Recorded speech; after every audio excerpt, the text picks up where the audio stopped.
예, 오늘이 스가랴 두 번째 시간입니다. 지난 시간에 우리가 살펴본 내용은 하나님께서 스가랴를 통해서 이스라엘에게 돌아오라라는 그런 말씀을 하신 것을 보았습니다.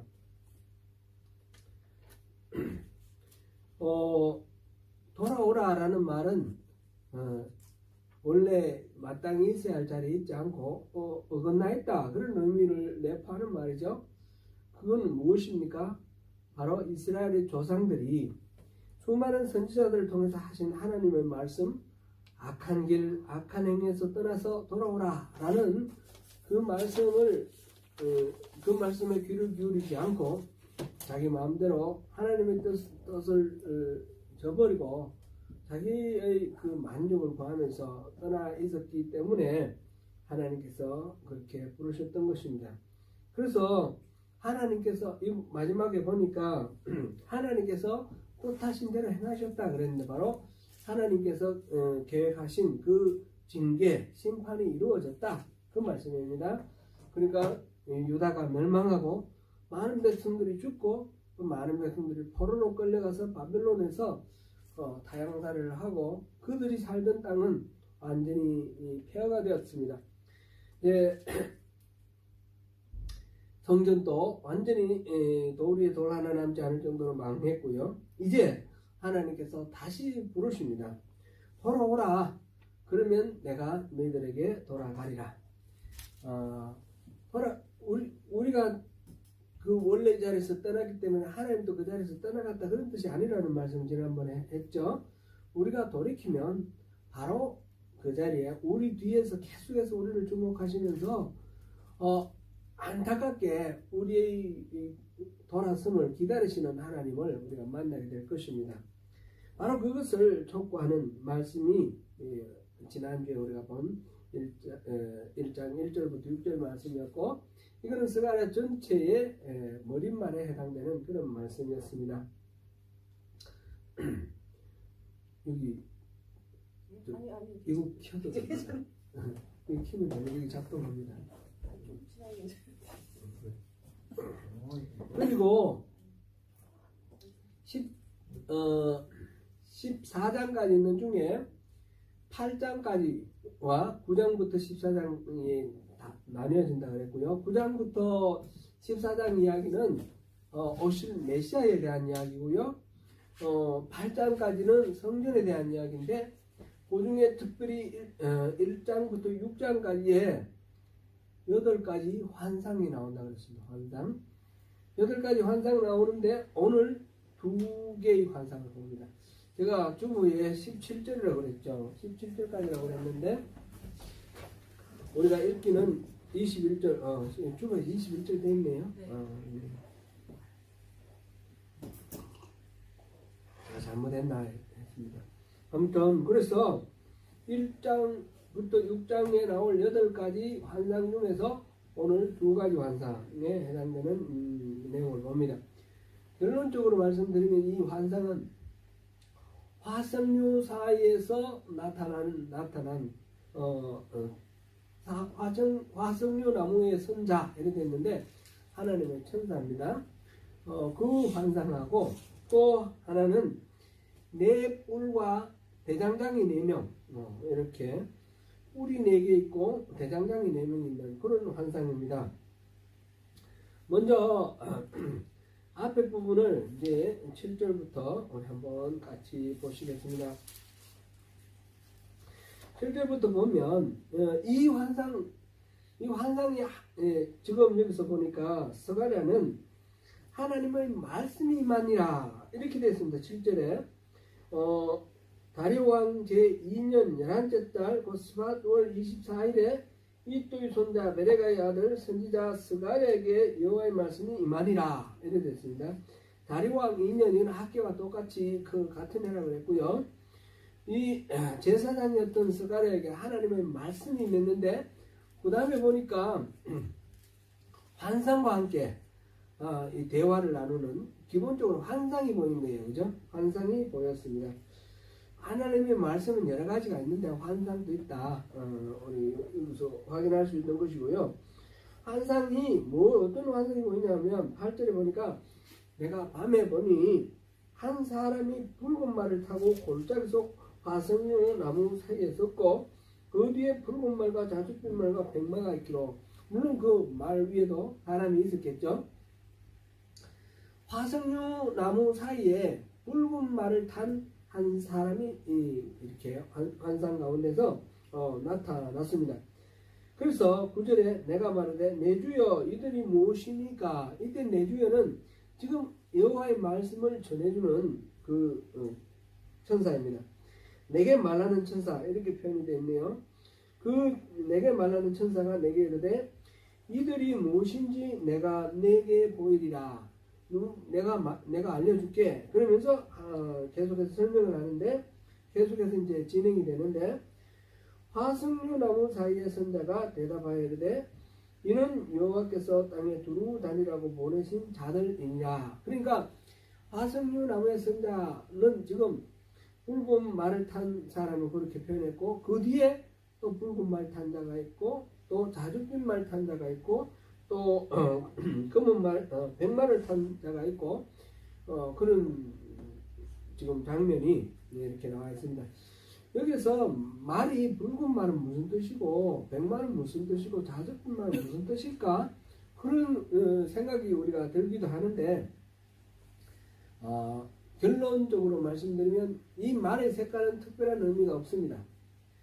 70인경에는 이거를 번역을 하기를 세 가지 말 대신에 붉은 말들, 얼룩말들, 점이 있는 말들, 흰 말들 등 네 종류로 이렇게 했습니다. 그러니까 색깔 자체가 의미가 없는 거죠. 여러 종류의 말들이라는 뜻입니다. 이거는 6장에도 8번째 환상이 나오는데 거기도 보면 붉은 말들, 검은 말들, 흰 말들, 어룽지고 건장한 말들 이렇게 나오는데 71인경에 보면 붉은 말들, 검은 말들, 흰 말들, 점이 있는 말들, 얼룩말들 뭐 이런 식으로 말들이 다양하게 있다라는 것을 나타내는 그런 표현이다라는 것을 우리가 염두에 두면 되겠습니다.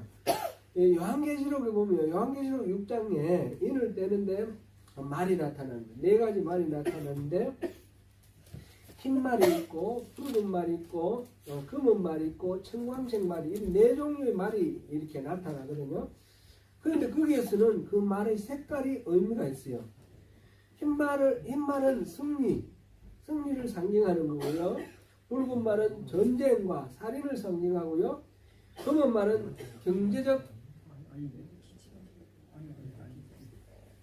경제난을 상징하는 말이고요. 그 다음에 청광색 말은 사망과 음부를 상징하는 말입니다. 거기에는 요한계시록은 그 말이 다 설명이 나와 있어요. 설명이 나와 있고 그 색깔 자체가 이런 상징이다라는 게 되어 있습니다. 그런데 우리가 그런 데 익숙하다 보니까 모든 것들을 다 의미 부여하려고 그러는 거예요. 그래서 스가랴서에도 나오는 이거를 가지고 많은 경우에 이 붉은 말에 대해서 막 이렇게 의미를 부여를 하는데 그러다 보면 이단이 되는 거예요. 그 억지로 갖다 붙여가지고 색깔에 의미를 부여할 것이 아니고 여기서는 붉은 말도 있고 자줏빛 말도 있고 흰 말도 있고 또 얼룩말도 있고 뭐 이렇게 점이 있는 말도 있고 이런 식으로 말이 다양하고 다양한 말들 타고 다양한 천사들이 지금 이렇게 동원되어 있다 그 말을 하는 겁니다. 이 천사들은 다 누굽니까? 하나님의 사자죠. 하나님의 사자가 이렇게 다양하게 활동하고 있다. 지금 이 세상이 움직여지는 것은 저절로 움직여지는 게 아니라 하나님께서 움직이시고 하나님 다스리시는데 하나님이 이렇게 다양한 방법으로 이 세상을 주장하고 계신다. 그거를 의미하는 겁니다. 하나님이 능력이 부족해서 지금 이스라엘에 이런 고난이 있고 어려움이 있는 것이 아닙니다. 다른 나라 바벨론의 뭐 이렇게 제국의 왕들 이런 사람들이 생각할 때 이 이스라엘 사람들이 섬기는 여호와 신보다도 자기들이 섬기는 신이 더 강해가지고 더 능력이 있어서 이스라엘의 신들은 힘이 없어서 자기들이 정복했다 막 이러기도 하는데 그렇게 생각하는 사람들도 이스라엘 사람들 중에도 있는데 그런 것하고는 전혀 상관없습니다. 하나님은 이 모든 만물을 다 만드신 분이시고 방법이 많으시고 능력이 많으시고 이게 이제 하나님이 손이 짧아 구원하지 못하는 것이 아니요 이런 말씀 있잖아요. 이 말 손이 뭐 짧으냐 이 말씀이 아니라 능력이 없어서 그런 건 아니라 이런 뜻이잖아요. 하나님은 능력이 무한하게 많으시다라는 것을 지금 다양한 말의 종류들을 통해서 지금 설명하고 있는 것입니다. 그리고 그게 화석류 나무 사이에 그 말을 타고 천사가 나타났습니다. 화석류 나무에 나타났다. 화석류 나무는 뭐고 거기에서 나타났다는 것은 무슨 의미일까? 그것이 궁금합니다. 제가 옛날 생각해 보니까 이화여대 뒤쪽에 그 찻집이 하나 있는데 벼락맞은 대추나무 라는 그런 찻집이 있었어요. 찻집 이름이 벼락맞은 대추나무예요. 벼락맞은 대추나무 하면 뭐가 떠오릅니까 여러분? 여기에 뭔가 떠오르는 게 있을 거예요. 여러분 말씀을 표현하시든지 안 하시든지 간에 대추나무는 원래 재질이 단단하고 잘 부러지지 않아요. 전 시골에서 자라서 보면 감나무는 가지가 잘 부러집니다. 그래서 감 따라 나무에 올라가다가 부러지고 이렇게 떨어지고 이렇게도 하고 그러니까 조심해야 됩니다. 그래서 뭐 이렇게 Y자 뭐 고리 만들어 가지고 이렇게 탁 돌리면 가지가 똑 부러지면서 감이 이제 따지고 이러는데 대추나무는 이게 안 부러지는 거예요. 그 대추나무에 연이 걸렸다 그런 말 있잖아요. 근데 연이 걸리면 웬만하면 똑 이렇게 걸어서 똑 부러뜨리고 꺼낼 수 있어야 되는데 대추나무는 가시도 많고 가지 장가지도 많은데 이게 재질이 강해가지고 안 부러지는 거예요. 그래서 연이 거기 걸리면 벗겨낼 방법이 거의 없어요. 그냥 걸려 있는 거예요. 한겨울 내내. 그래서 대추나무에 연 걸리듯 이 말은 빚이 많아가지고 여기도 걸리고 저기도 걸리고 이런 곤란한 상황에 처했을 때 그렇게 말하는데 이 대추나무라는 말이 그렇게 재질이 단단하다라는 것을 먼저 떠올릴 수 있습니다. 그럼 벼락 맞았다. 나무가 벼락 맞는 건 굉장히 확률이 낮지 않습니까? 근데 대추나무가 벼락 맞았다. 그랬을 때 나무에 벼락을 맞으면 그게 이제 타버리죠. 그럼 수치되겠죠. 수치되는 부분이 있고 그 바깥에는 수치는 안 되는데 이 벼락의 그 고온이 이렇게 전기와 그 고온이 딱 지나가면서 재질에 변화가 생기는 거예요. 그래서 아주 단단한 그런 원래 단단한 데다가 더 단단한 그런 성격이 되는 겁니다. 그래서 벼락 맞은 이 대추나무는 굉장히 귀한 보물 같은 그런 겁니다. 그래서 벼락 맞은 대추나무가 있으면 사람들이 와서 많은 돈을 주고 사갑니다. 그걸 가지고 뭘 만드느냐? 도장을 파기도 하고 도장을 만드는 재질로 하기도 하고 염주 만들잖아요. 불교 옛날에 우리 불교의 염주 그다음에 천주교에서 묵주 이런 거 할 때 이 대추나무 벼락 맞은 대추나무가 최고의 재질이라고 합니다.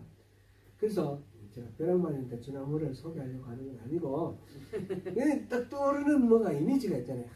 단단하고 좋고 귀하고 뭐 이런 식의 지금 화석류 나무 하면 우리 한국 사람은 대추나무에 대해서 그렇게 떠올리듯이 이스라엘 사람들은 화석류 나무 하면 떠올리는 게 있다는 거죠. 그 이미지가 있다는 거죠. 이 화석류 나무는 우리는 이게 무슨 나무인가 싶어 잘 모르는데 이게 이제 보면 상록수고 관목이라고 그래요. 사철푸르는 관목 상록수라고 하는데 아마 이 뉴질랜드는 상록수가 워낙 많으니까 그런데 한국 같은 경우 보면 상록수는 소나무나 같은 이런 침엽수들이 있고 그렇지 않으면 사철나무, 동백나무 이런 게 있잖아요. 사철나무를 생각하면 되겠어요. 사철나무 생긴 거 사진 보니까 사철나무랑 좀 비슷하기도 그렇게 생긴 것 같아요. 근데 이 나무가 사막 같은 데는 못 살고 사람이 살 수 있는 그런 정도. 이사야서에 보면 광야에 이 감람나무와 화석류 이런 걸 심는다 이런 말이 나와요. 그리고 이스라엘의 광야는 사막이 아닙니다. 그 건기 우기에 따라서 많이 다르지만 그게 비가 오면 풀도 많이 자라고 뭐 하는 그런 곳이에요. 그러니까 화석류는 사람이 거주할 수 있는 곳에 자라는 나무입니다. 특별히 이제 계곡이나 이런 곳에 많이 자라는 그런 나무입니다. 이스라엘 사람들에게 감람나무나 무화과나무, 니고데모 이야기인가요? 거기 보면 예수님께서 니고데모가 아니라 나다니엘을 처음 만날 때에 무화과나무 아래 앉았다, 이런 이야기가 나오죠. 무화과나무, 포도나무, 그 다음에 감람나무, 이거는 이스라엘을 상징합니다. 이스라엘의 그 하나님의 은혜로 부강해지고 풍요로운 그런 이스라엘을 상징하는데, 화석류는 그 정도까지는 아니고 사람이 살 수 있는 그런 곳에 자라는 흔한 나무. 이게 이제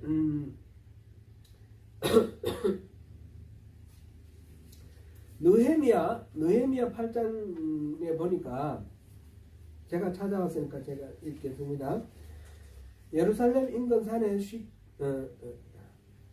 아닙니다. 제가 찾아놓은 거를 잃어버렸네. 성경 구절 찾아놓은 걸 제가 이제 뭐 하면서 잃어버렸으니까 제가 못내요. 하여튼 예루살렘 인근 근처에서 쉽게 찾아볼 수 있는 나무 가운데 하나이고, 초막절에 이게 초막은 풀로 만든 텐트 아닙니까? 그죠? 풀로 만든 초막절을 지킬 때에, 요즘도 초막절을 이 사람들 아주 신실한 사람들은 지킨다고 그러는데, 느헤미야 8장 15절입니다. 뭐 찾아보십시오. 초막절을 지킬 때 이 화석류를 가지고 초막을 짓습니다. 그래서 이 화석류 나무의 이미지는 회복, 사람이 살게 됨, 평안, 이런 이미지를 가지고 있는 그런 나무입니다.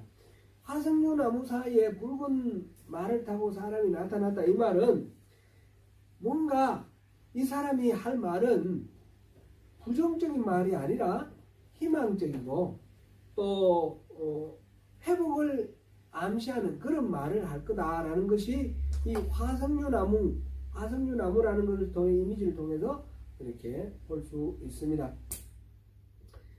그래서 화석류나무 사이의 선자가 여호와께서 이 온 세상을 두루 살피보라고 보낸 사람들이다, 그렇게 이제 이 천사들을 설명을 했는데, 그때에 그 화석류 나무 사이의 선자, 지금 붉은 말을 탄 그 천사, 온 세상을 두루 살펴보고 온 그 천사가 여호와의 천사, 내게 말을 해주던 그 여호와의 천사에게 말을 하기를, 11절입니다. 우리가 땅에 두루 다녀보니 온 땅이 평안하고 조용하더이다. 온 세상을 돌아보니까 평안하고 조용하더라, 이렇게 지금 보고를 하는 거예요.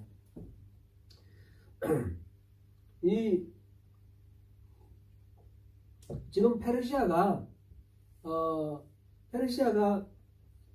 지금 제국을 이뤄서 온 세계를 지금 평정을 했지 않습니까?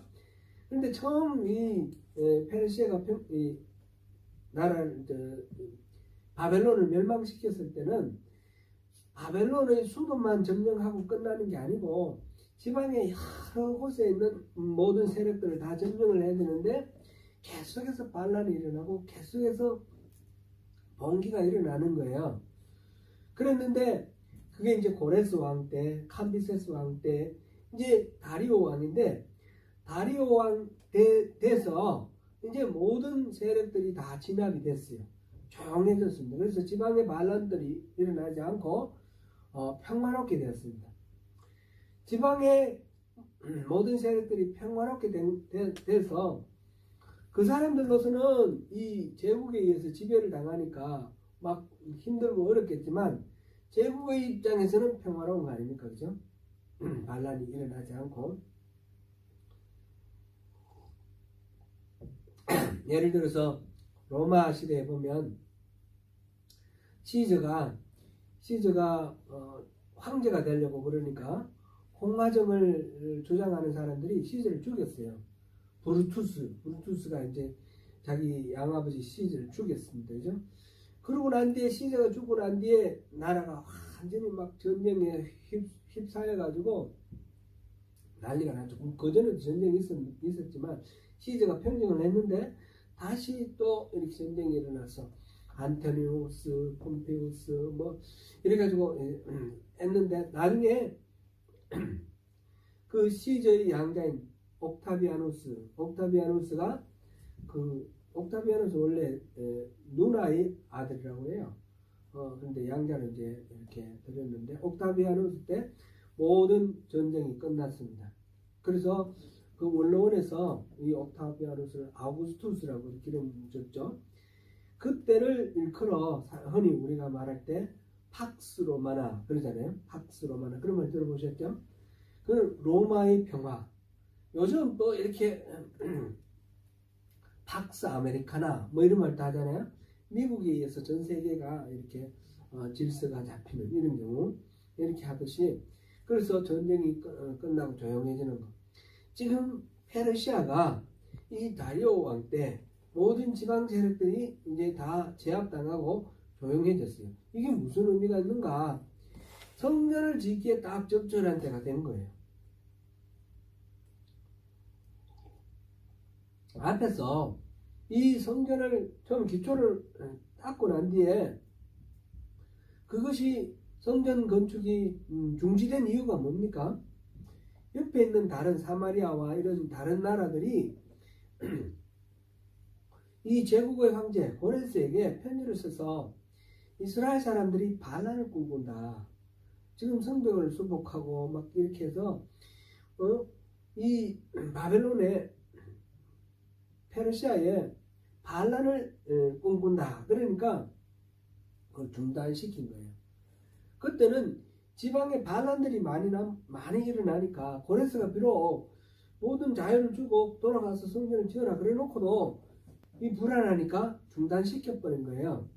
근데 이제 지방에 이런 반란 세력들이 다 제압당하고 평화가 왔습니다. 그러니까 다른 나라들이 이 이스라엘이 반란을 꿈꾼다라고 모함을 해도 먹히지 않을 정도로 지금 조용해진 거예요. 그래서 온 세계를 돌아보니까 평안합디다. 아무 일 없고 평안합디다. 이 말은 이제 성전을 지어도 될 때가 됐습니다. 더 이상 미룰 그런 명분이 없습니다. 그런 이야기가 됩니다. 그게 이제 11절 말씀이고요. 12절 그래서 여호와의 천사가 이제 하나님께 호소를 합니다. 여호와여, 여호와께서 언제까지 예루살렘과 유다 성읍들을 불쌍히 여기지 아니하시려 하나이까? 이를 노하신 지 70년이 되었나이다. 70년이라는 것은 딱 70년은 아니죠. 유다가 멸망한 게 몇 년이에요? 587년 그죠? 바벨론에 의해서 멸망될 때 587년인데 지금은 페르시아에 의해서 회복이 됐는데 538년에 고레스가 바벨론을 멸망시키고 그 다음에 536년에 귀환을 했습니다. 그죠? 귀환해서 이 성전 바닥 기초를 공사를 했는데 그러고 난 뒤에 중단돼 가지고 지금 이 다리오 왕 2년은 520년이라고 그랬어요. 그러면 587년에서 520년이면 몇 년이에요? 67년 68년 거의 70년이 다 돼가는 거예요. 7이 완전수이고 꼭 이렇게 횟수로 70년 이렇게 그런 의미보다 70년이면 웬만큼 징계받고 고통당할 만큼 고통당한 것 아닙니까? 이제 풀어주실 때 안 됐습니까? 그렇게 얘기를 하는 거죠. 예레미야가 예언을 했죠. 70년 후에 다시 회복하겠다고. 그 70년이 됐다는 이야기죠. 사실상 그 다니엘이 보면 다니엘이 그 바벨론에서도 총리했는데 바벨론을 멸망시킨 그 메데 바사의 왕, 그것도 다리오라고 나오는데 이 다리오는 다른 다리오입니다. 그는 고레스에서 통일된 그 메데의 다리오. 근데 그때 다니엘이 70년이 됐다라는 걸 알고 기도를 하니까 고레스가 귀환령을 내려줍니다. 그죠? 그래서 귀환령을 내려주는데 그때 70년은 다니엘이 끌려온 게 605년이에요. BC 605년에 끌려왔고 이때가 지금 BC 538년이에요. 그러면 거의 70년이 다 돼가죠. 거의 70년이 다 돼가죠. 그럼 67년 아닙니까? 그때도. 그렇게 보기도 하고. 그런데 이게 이제 하나님의 단련의 기간, 이 징계의 기간이 이제 충분하지 않습니까? 그런 말로 이제 하나님께 이야기를 했습니다. 지금 여기서 지금까지 이렇게 보면 화성유사의 선자, 붉은 말을 탄 이 하나님의 사자, 그 다음에 또 붉은 말 탄자가 또 뒤에 있고 자줏빛 탄자가 또 뒤에 있고 백말을 탄 자가 또 뒤에 있고, 그러니까 다양한 말을 탄 다양한 선지자들이 같이 천사들이 같이 온 세상을 돌아보고 이런 것들이 지금 기록되어 있는 건데, 말하자면 하나님께서 이 우주 만물을 다스리시는 분이다. 역사의 주관자는 다름 아니라 하나님이시다. 이 바벨론이 유다를 멸망시킨 것, 또 페르시아가 유다를 이렇게 귀환시킨 것, 이런 모든 것들이 보면 다 자기들이 잘나서 그런 줄 아는데 하나님이 다 계획하신 대로 이루어지는 거다라는 것을 여기서 볼 수 있습니다. 모든 역사의 주관은 하나님이 하시는 것이다. 그래서 하나님의 지시에 따라서 천사들이 이렇게 일을 하고 있다라는 것을 여기서 보았습니다. 그 다음에 하나님께서는 그렇게 이제 천사들을 통해서 70년 됐다 이런 호소를 받았을 때에 13절에 보니까 여호와께서 내게 말하는 천사에게 선한 말씀, 위로하는 말씀으로 대답하시더라. 무슨 말씀인지는 내용을 직접적으로 인용을 하지 않고 선한 말씀, 또 위로하는 말씀으로 대답하셨다 이랬고요. 그때 이제 내게 말하는 천사가 내게 이르되 너는 외쳐 이르기를 만군의 여호와의 말씀에 내가 예루살렘을 위하며 시온을 위하여 크게 질투하며 안일한 여러 나라들 때문에 심히 진노하나니 나는 조금 노하였거늘 그들은 힘을 내어 고난을 당하였습니다. 지금 15절은 이따가 하고요. 14절 하나님께서 이렇게 외쳐서 말하라 그러면서 하시는 말씀, 하나님의 말씀이 내가 예루살렘을 위하며 시온을 위하여 크게 질투한다. 하나님께서 예루살렘을 위하고 시온을 위하며 크게 질투한다 그랬습니다. 질투하는 게 뭡니까? 질투는 상관없는 사람한테는 질투 안 하죠. 어떤 사람한테 질투하나요? 가까이 있는 사람, 사랑하는 사람, 그죠? 그 사랑이 나한테만 와야 되는데 딴 데 갈 때 질투하는 거잖아요. 하나님의 마음을 지금 질투라는 표현을 했는데, 우리 인간의 질투는 보면 시기, 질투, 부정적인 뉘앙스도 있어요. 근데 하나님의 질투는 그런 의미가 아니라 그 사랑이 얼마나 불타는 사랑이냐, 마치 질투하는 사람들이 서로 질투하는 것처럼 그렇게 뜨거운 사랑이다 이런 표현이에요. 질투, 이게 이제 똑같은 말을 다르게 표현을 하면 열정 이렇게도 표현을 해요. 그러니까 하나님의 열정 이렇게 번역해도 됩니다. 그렇게도 번역도 합니다. 그러니까 하나님의 사랑이 얼마나 크냐 그를 지금 나타내고 있습니다. 이런 표현은 스가랴 8장 2절에도 나오는데 8장 2절 한번 찾아볼까요? 만군의 여호와가 이같이 말하노라. 내가 시온을 위하여 크게 질투하며 그를 위하여 크게 분노함으로 질투하노라. 그 사랑의 열정이 너무너무 커서 분노가 일어날 정도로 그렇다. 그런 표현이고요. 지금 오늘 우리가 방금 읽은 이 문장, 내가 예루살렘을 위하며 시온을 위하여 크게 질투하며, 이 부분을 다른 번역을 제가 한번 찾아왔습니다. 읽어드리겠습니다. 공동번역 카톨릭하고 같이 번역했던 옛날에 70년대에, 나 만군의 야훼가 말한다. 시온을 생각만 해도 역겨워지는구나. 속이 화끈거리며 타오른다. 시온이 이제 못마땅하신 마음을 그렇게 표현을 했습니다. 네, 표준 세번역에서는 이렇게 번역했습니다. 나 만군의 주가 말한다. 나는 시온을 열렬히 사랑한다.